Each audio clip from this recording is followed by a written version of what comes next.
Morning everyone. मैं राम पचौरी स्वागत करता हूँ सभी का इस ऑनलाइन प्लेटफॉर्म पर। आप लोग जो है पिछले काफ़ी टाइम से जो है वीडियोस अलग अलग सब्जेक्ट्स के देख रहे हैं, ठीक है। इसमें आपको pathology, microbiology, biochemistry, anatomy, physiology और अदर कई जो डिप्लोमास के जो स्ट्रीम्स हैं उनके भी आपको वीडियोस देखने को मिलेंगे, ठीक है। आज हमारे को इसी सीरीज में बायोकेमिस्ट्री के अंदर एक टॉपिक पढ़ना है एंजाइम, ठीक है। मेनली एग्जाम में आपको एंजाइम से रिलेटेड क्वेश्चंस पूछे जाते हैं, उन्हीं में से एक क्वेश्चन मैं आपको आज बताने वाला हूँ, ठीक है।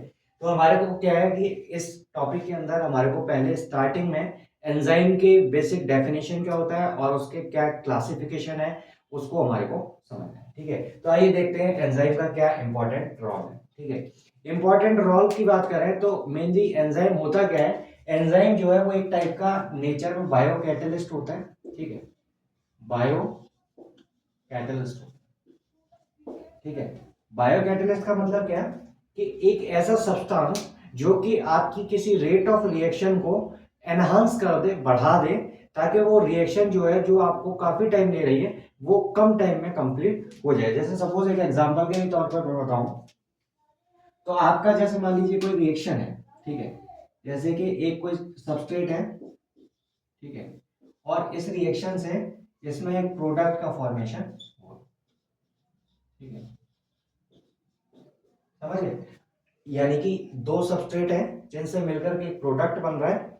अब एक तो ये रिएक्शन मैं एक लेबोरेटरी के अंदर इसको परफॉर्म करूंगा, ठीक है, समझ गए।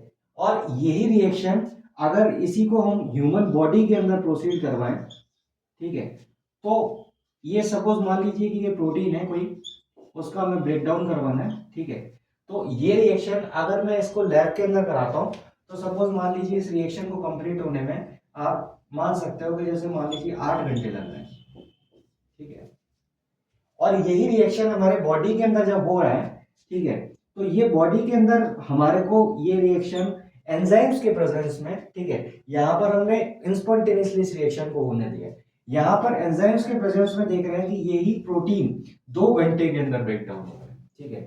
तो आप इनमें डिफरेंस देख सकते हैं कि ये 8 घंटा लेबोरेटरी के अंदर ले रहा है, वहीं पर एंजाइम की प्रेजेंस में वही रिएक्शन 2 घंटे के अंदर कंप्लीट होगी, ठीक है। तो इसका मतलब क्या है कि एंजाइम हम कहीं ना कहीं रेट ऑफ रिएक्शन को बढ़ा रहे हैं। ये बायोकेमिकल रिएक्शन जो है उसको फॉरवर्ड डायरेक्शन में प्रोसीड हम करा रहे हैं, तो एंजाइम की प्रेजेंस में वो रिएक्शन बहुत फास्ट हो पा रही है, ठीक है। तो ये एंजाइम का एक इंपॉर्टेंट रोल होता है, जैसा कि रिएक्शन में भी लिखा है कि ये एक टाइप के बायोकैटलिस्ट है। These are the biocatalyst which can be defined as a substance that increase the velocity of chemical reaction without itself undergo any changes in overall process, ठीक है। यानी कि जो एंजाइम अगर हम यूज करें इस रिएक्शन के अंदर तो इस एंजाइम से इस रिएक्शन पर कोई इफेक्ट नहीं पड़ेगा, ठीक है। इसकी कोई प्रॉपर्टी चेंज नहीं होगी, इसके अंदर कोई आपको अदर चेंजेस देखने को नहीं मिलेंगे। जैसी रिएक्शन आपको बिना एंजाइम के अंदर चल रही थी रिएक्शन वैसी ही चलेगी, उसमें जो है अदर कोई चेंजेस नहीं आएंगे, बस उसकी रेट ऑफ रिएक्शन जो है वो बढ़ जाएगी, ठीक है। रेट ऑफ रिएक्शन बढ़ जाएगी।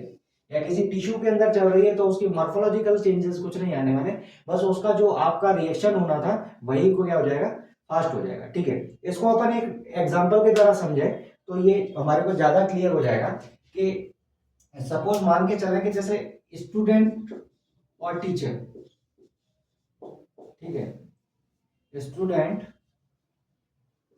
और टीचर, इनके बीच का जो रिलेशनशिप है ये आपके एंजाइम की प्रॉपर्टी को समझने में बहुत हेल्प करेगा।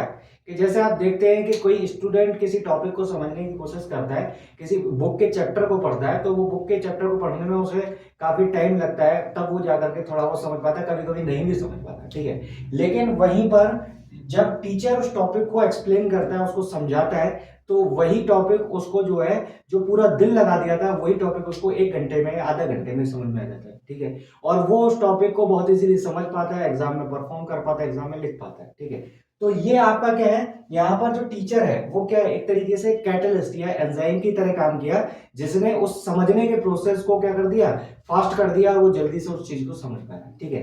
तो यही आपका रोल एंजाइम का है किसी रिएक्शन के अंदर, जैसे आपका टीचर जो है किसी स्टूडेंट को हेल्प करता है उसके टॉपिक्स को क्लियर करने में और उसको समझने में, ठीक है।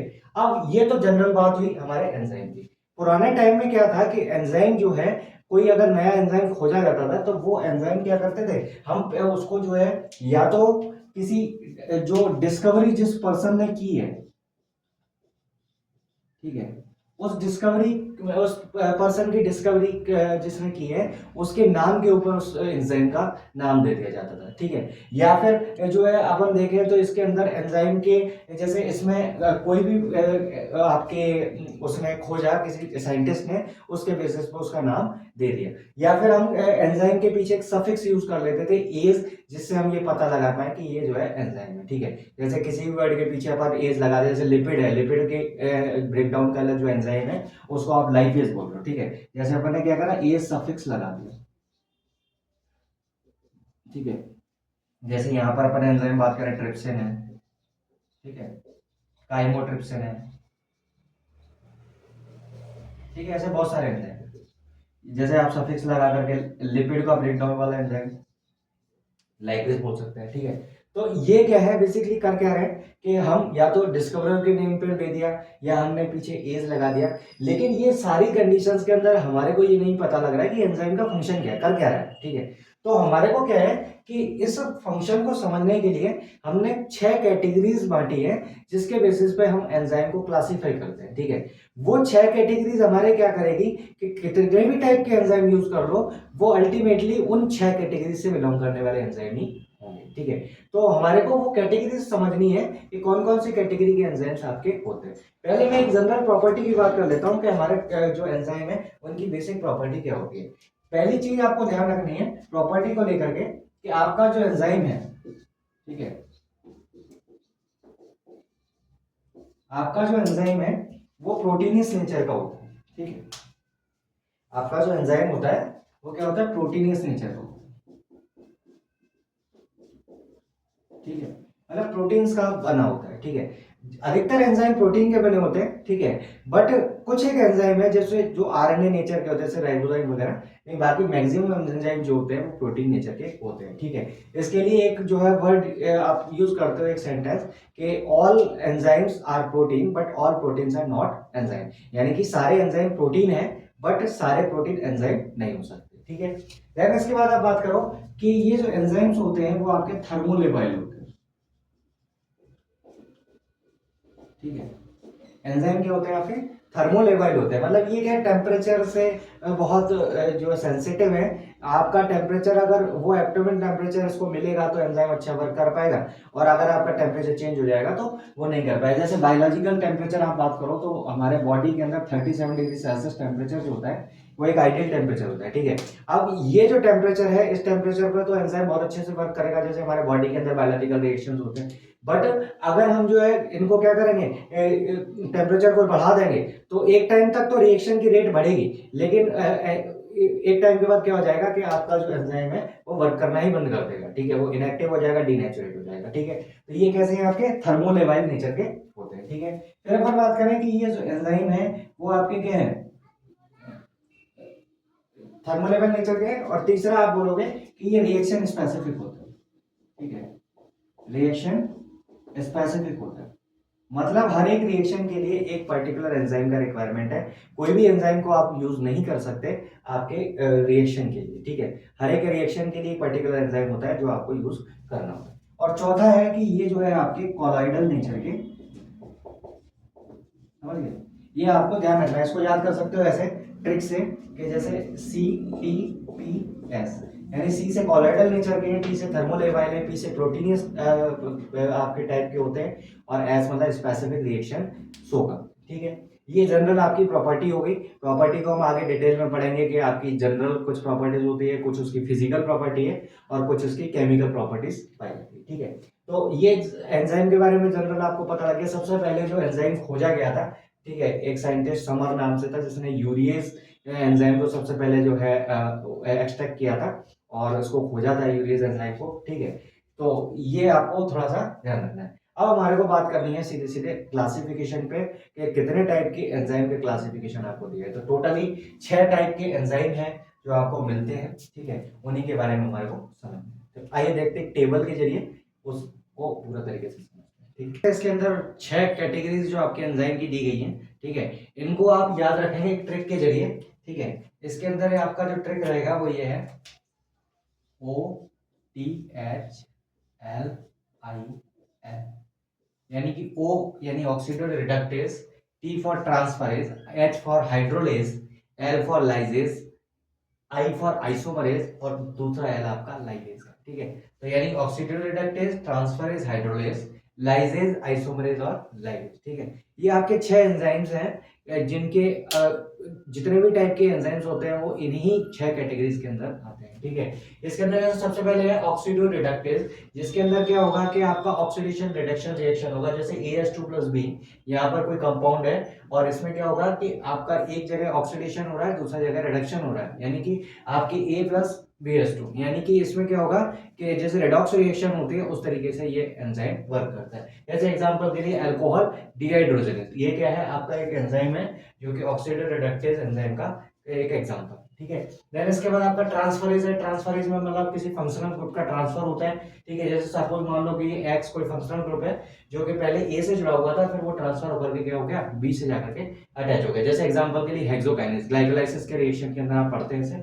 ठीक है, देन इसके बाद नेक्स्ट आपका है हाइड्रोलेज। हाइड्रोलेज के अंदर क्या है, बेसिकली वाटर का ब्रेकडाउन हो रहा है और आपके जैसे देख रहे हैं कि आप जब ये ए बी कंपाउंड है वो जो है जब ब्रेकडाउन होगा तो एक पर H जुड़ जाएगा, एक पर OH जुड़ जाएगा। जैसे एग्जांपल के लिए लाइपेज जो लिपिड के ब्रेकडाउन के लिए आता है, या फिर एसिड और अल्कलाइन फॉस्फेटेज, ये आपके क्या है एंजाइम किसके, हाइड्रोलेज नेचर के होते हैं। ठीक है, देन इसके बाद आपका नेक्स्ट है लाइसेज, यानी कि कोई ऐसी रिएक्शन जिसके अंदर आपका वाटर मॉलिक्यूल निकलता है या आपका CO2 का मॉलिक्यूल निकलता है, अमोनिया निकलता है। कई सारी रिएक्शंस आप यूरिया साइकिल वगैरह में पढ़ते हैं, तो जहां पर भी आपके CO2 का वाटर का मॉलिक्यूल निकल रहा है उस जगह आपका जो है क्या होगा, लाइसेज एंजाइम का कैटेगरी आएगा। ठीक है, जैसे आपका AB और XY मॉलिक्यूल है, जब आपकी रिएक्शन होगा तो AX और BY बना देंगे। ठीक है, इसमें आते हैं आपके एल्डोलेज, कॉलिनी एस्टरेज, ये आपके एग्जांपल है किसके, मेनली लाइसेस के। ठीक है, देन इसके बाद है आइसोमरेज। आइसोमरेज मतलब आइसोमराइजेशन रिएक्शन हो रही है। ठीक है, इसके अंदर एडिशन एलिमिनेशन रिएक्शन है।